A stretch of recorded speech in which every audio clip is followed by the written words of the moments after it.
Astagfirullah, inilah kesalahan-kesalahan dalam sholat yang sering dilakukan, segera hindari. Ada sejumlah kesalahan yang kerap dilakukan oleh orang-orang ketika sholat, yang karena melakukan kesalahan itu dapat mengurangi pahala sholatnya, bahkan membatalkan sholatnya. Sesungguhnya yang pertama kali akan dihisab atas seorang hamba pada hari kiamat adalah perkara sholat.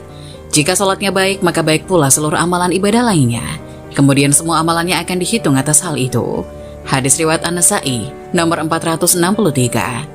Banyak orang yang lalai dalam sholat tanpa sengaja melakukan kesalahan-kesalahan yang tidak diketahuinya, yang mungkin bisa membuat amalan sholatnya tidak sempurna.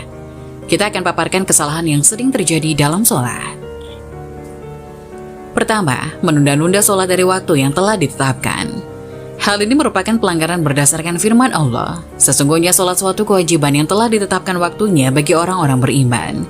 Quran Surat An-Nisa ayat 103. Kedua, tidak sholat berjamaah di masjid bagi laki-laki. Rasulullah Shallallahu Alaihi Wasallam bersabda, barang siapa yang mendengar panggilan kemudian tidak menjawabnya kecuali uzur yang dibenarkan. Hadis riwayat Ibnu Majah Sahih. Dalam hadis Bukhari dan Muslim disebutkan, lalu aku bangkit dan pergi menuju orang-orang yang tidak menghadiri sholat berjamaah. Kemudian aku akan membakar rumah-rumah mereka hingga rata dengan tanah. Ketiga, tidak tumak ninah dalam sholat. Makna tumakninah adalah seseorang yang melakukan sholat diam dalam ruku, i'tidal, sujud, dan duduk di antara dua sujud. Dia harus ada pada posisi tersebut, di mana setiap ruas-ruas tulang ditempatkan pada tempatnya yang sesuai. Tidak boleh terburu-buru di antara dua gerakan dalam sholat, sampai dia selesai tumakninah dalam posisi tertentu sesuai waktunya. Nabi Shallallahu Alaihi Wasallam bersabda kepada seseorang yang tergegas dalam sholatnya tanpa memperlihatkan tumakninah dengan benar, ulangi sholatmu sebab kamu belum melakukan sholat. Keempat, tidak khusyuk dalam sholat dan melakukan gerakan-gerakan yang berlebihan di dalamnya. Rasulullah bersabda, sesungguhnya seseorang beranjak setelah mengerjakan sholatnya dan tidak ditetapkan pahala untuknya kecuali hanya 1/10 untuk sholatnya, 1/9, 1/8, 1/6, 1/5, 1/4, 1/3 atau setengah darinya. Hadis riwayat Abu Dawud, Sahih. Mereka tidak mendapat pahala sholatnya dengan sempurna disebabkan tidak adanya kehusyukan dalam hati atau melakukan gerakan-gerakan yang melalaikan dalam sholat. Kelima, sengaja mendahului gerakan imam atau tidak mengikuti gerakan-gerakannya. Perbuatan ini dapat membatalkan sholat atau rakaat-rakaat. Merupakan suatu kewajiban bagi makmum untuk mengikuti imam secara keseluruhan tanpa mendahuluinya atau melambat-lambatkan sesudahnya pada setiap rakaat sholat. Rasulullah Shallallahu Alaihi Wasallam bersabda, sesungguhnya dijadikan imam itu untuk diikuti keseluruhannya. Jika ia bertakbir, maka bertakbirlah, dan jangan bertakbir sampai imam bertakbir.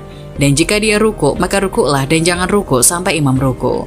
Hadis riwayat Bukhari. Keenam, berdiri untuk melengkapi rakaat yang tertinggal sebelum imam menyelesaikan tasyahud akhir dengan mengucap salam ke kiri dan ke kanan. Rasulullah Shallallahu Alaihi Wasallam bersabda, jangan mendahuluiku dalam ruku, sujud, dan jangan pergi dari sholat atau al-insiraf. Para ulama berpendapat bahwa al-insiraf ada pada tasyahud akhir. Seseorang yang mendahului imam harus tetap pada tempatnya sampai imam menyelesaikan salatnya atau sempurna salamnya. Baru setelah itu dia berdiri dan melengkapi rakaat yang tertinggal. Ketujuh, melafazkan niat. Tidak ada keterangan dari Nabi Shallallahu Alaihi Wasallam maupun dari para sahabat bahwa mereka pernah melafazkan niat sholat.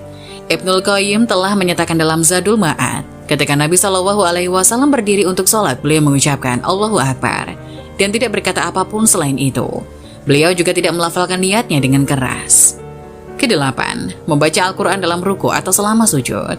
Hal ini dilarang berdasarkan sebuah riwayat dari Ibnu Abbas bahwa Nabi Shallallahu Alaihi Wasallam bersabda, saya telah dilarang untuk membaca Al-Quran selama ruku atau dalam sujud. Hadis riwayat Muslim. 9. Memandang ke atas selama sholat atau melihat ke kiri dan ke kanan tanpa alasan tertentu. Rasulullah Shallallahu Alaihi Wasallam bersabda, cegahlah orang-orang itu untuk mengangkat pandangan ke atas atau biarkan pandangan mereka tidak kembali lagi. Hadis riwayat Muslim. 10. Melihat ke sekeliling tanpa ada keperluan apapun. Diriwayatkan dari Aisyah bahwa ia berkata, aku berkata kepada Rasulullah tentang melihat ke sekeliling dalam sholat. Beliau menjawab, itu adalah curian yang sengaja dibisikkan setan pada umat dalam sholatnya. Hadis riwayat Bukhari. 11. Seorang wanita yang tidak menutupi kepala dan kakinya dalam sholat. Sabda Rasulullah Shallallahu Alaihi Wasallam, Allah tidak menerima sholat wanita yang sudah mencapai usia haid kecuali jika dia memakai jilbab atau khibar. Hadis riwayat Ahmad.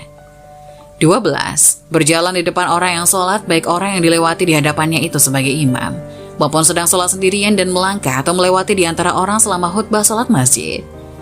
Rasulullah SAW bersabda, jika orang yang melintas di depan orang yang sedang sholat mengetahui betapa beratnya dosa baginya melakukan hal itu, maka akan lebih baik baginya untuk menunggu dalam hitungan 40 tahun daripada berjalan di depan orang sholat itu.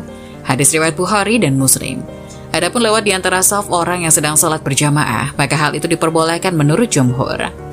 Berdasarkan hadis Ibnu Abbas, saya datang dengan naik keledai.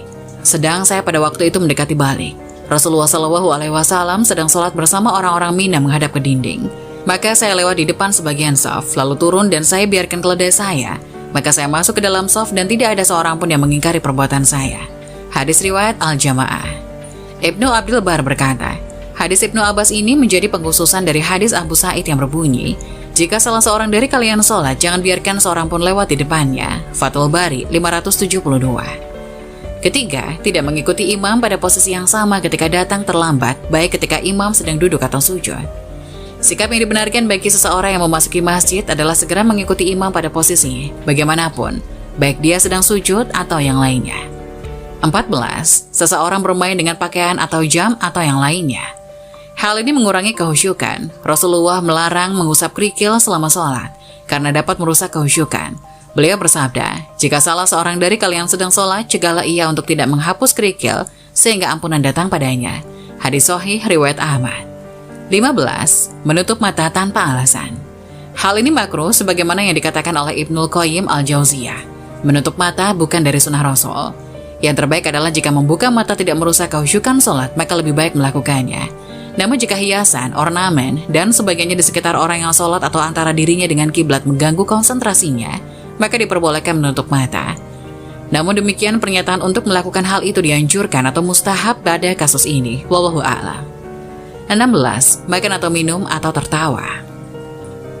Para ulama berkesimpulan orang yang sholat dilarang makan dan minum. Juga ada kesepakatan di antara mereka bahwa jika seseorang melakukannya dengan sengaja, maka ia harus mengulang sholatnya. 17. Mengeraskan suara hingga mengganggu orang-orang di sekitarnya. Ibnu Taimiyah mengatakan, siapapun yang membaca Al-Quran dan orang lain sedang sholat sunnah, maka tidak dibenarkan baginya untuk membacanya dengan suara keras, karena akan mengganggu mereka. Sebab Nabi SAW pernah meninggalkan sahabat-sahabatnya ketika mereka sholat asar, dan beliau bersabda, hai manusia, setiap kalian mencari pertolongan dari Rabb kalian. Namun demikian jangan berlebihan satu sama lain dengan bacaan kalian. 18. Menyela di antara orang yang sedang sholat. Perbuatan ini terlarang karena akan mengganggu. Orang yang hendak menunaikan sholat hendaknya sholat pada tempat yang ada. Namun jika ia melihat celah yang memungkinkan baginya untuk melintas dan tidak mengganggu, maka hal ini diperbolehkan. Larangan ini lebih ditekankan pada jamaah sholat Jumat. Hal ini betul-betul dilarang. Nabi SAW bersabda tentang mereka yang melintasi batas sholat, duduklah kamu mengganggu dan terlambat datang. 19. Tidak meluruskan shaf. Nabi SAW bersabda, luruskan shafmu, sesungguhnya meluruskan shaf adalah bagian dari mendirikan sholat yang benar. Hadis riwayat Bukhari dan Muslim. 20. Mengangkat kaki dalam sujud. Hal ini bertentangan dengan yang diperintahkan sebagaimana diriwayatkan dalam dua hadis sahih dari Ibnu Abbas. Nabi SAW telah memerintahkan bersujud dengan 7 anggota tubuh dan tidak mengangkat rambur atau dahi termasuk hidung, 2 telapak tangan, 2 lutut, dan 2 telapak kaki. Jadi seseorang yang sholat dalam sujud harus dengan 2 telapak kaki menyentuh lantai dan menggerakkan jari-jari kaki menghadap kiblat. Tiap bagian kaki harus menyentuh lantai. Jika diangkat salah satu dari kakinya, sujudnya tidak benar sepanjang dilakukan itu dalam sujud. 21. Meletakkan tangan kiri dia di atas tangan kanan dan memposisikannya di leher. Hal ini berlawanan dengan sunnah karena Nabi SAW meletakkan tangan kanan di atas tangan kiri dan meletakkan keduanya di dada beliau. Ini hadis hasan dari beberapa sumber yang lemah di dalamnya, tapi dalam hubungannya saling menguatkan di antara satu dengan lainnya. 22. Tidak berhati-hati untuk melakukan sujud dengan 7 anggota tubuh seperti dengan hidung, kedua telapak tangan, kedua lutut, dan jari-jari kedua telapak kaki. Rasulullah SAW bersabda, jika seorang hamba sujud, maka 7 anggota tubuhnya harus ikut sujud bersamanya. Wajah, kedua telapak tangan, kedua lutut, dan kedua kaki. Hadis riwayat Muslim. 23. Membunyikan persendian tulang dalam sholat. Ini adalah perbuatan yang tidak dibenarkan dalam sholat. Hal ini didasarkan pada sebuah hadis dengan sanad yang baik dari Syu'bah, budak Ibnu Abbas yang berkata, "Aku sholat di samping Ibnu Abbas dan aku membunyikan persendianku. Selesai sholat dia berkata, sesungguhnya kamu kehilangan ibumu karena membunyikan persendian ketika kamu sholat." 24. Membunyikan dan mempermainkan antara jari-jari atau tasbih selama dan sebelum sholat. Rasulullah SAW bersabda, "Jika salah seorang dari kalian wudhu dan pergi ke masjid untuk sholat, cegahlah dia memainkan tangannya, karena waktu itu ia sudah termasuk waktu sholat." Hadis riwayat Ahmad, Abu Daud, At-Tirmizi. 25. Menjadikan seseorang sebagai imam padahal tidak pantas dan ada orang lain yang lebih berhak. Merupakan hal yang penting bahwa seorang imam harus memiliki pemahaman tentang agama dan mampu membaca Al-Quran dengan benar. Sebagaimana sabda Nabi SAW, "Imam bagi manusia adalah yang paling baik membaca Al-Quran." Hadis riwayat Muslim. 26. Wanita masuk ke masjid dengan mempercantik diri atau memakai harum-haruman. Nabi SAW bersabda, "Jangan biarkan perempuan yang berbau harum menghadiri sholat Isya bersama kita." Hadis riwayat Muslim.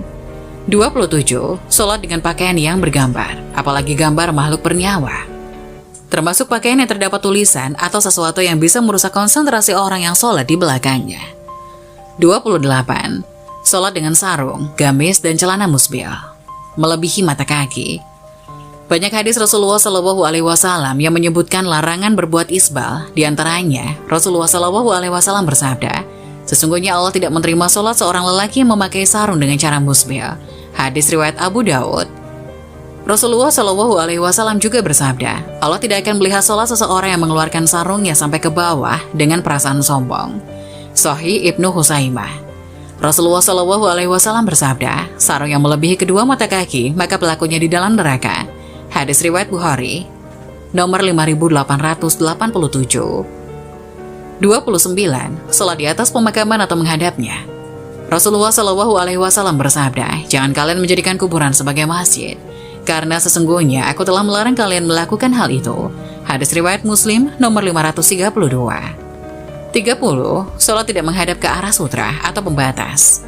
Nabi SAW melarang perbuatan tersebut seraya bersabda, "Apabila salah seorang di antara kalian sholat menghadap sutra, hendaknya ia mendekati sutranya sehingga setan tidak dapat memutus sholatnya." Sahih Al-Jami, nomor 650. Inilah contoh perbuatan beliau. Apabila beliau sholat di tempat terbuka yang tidak ada seorang pun yang menutupinya, maka beliau menancapkan tombak di depannya, lalu sholat menghadap tombak tersebut. Sedangkan para sahabat bermakmum di belakangnya. Beliau tidak membiarkan ada sesuatu yang lewat di antara dirinya dan sutra tersebut. Sifat sholat Nabi SAW, karya Al-Albani, halaman 55. Dirangkum dari 40 kesalahan sholat oleh Syekh Muhammad Jibrin dan Al-Qawlu Mubin fi Ahta'il Musallin, Syekh Mansur Hasan Salman, dan diterbitkan oleh Al-Amin Publishing. Semoga penjelasan tadi dapat memberikan hikmah dan manfaat untuk penonton semuanya. Sekian dari kami, terima kasih. Wassalamualaikum warahmatullahi wabarakatuh.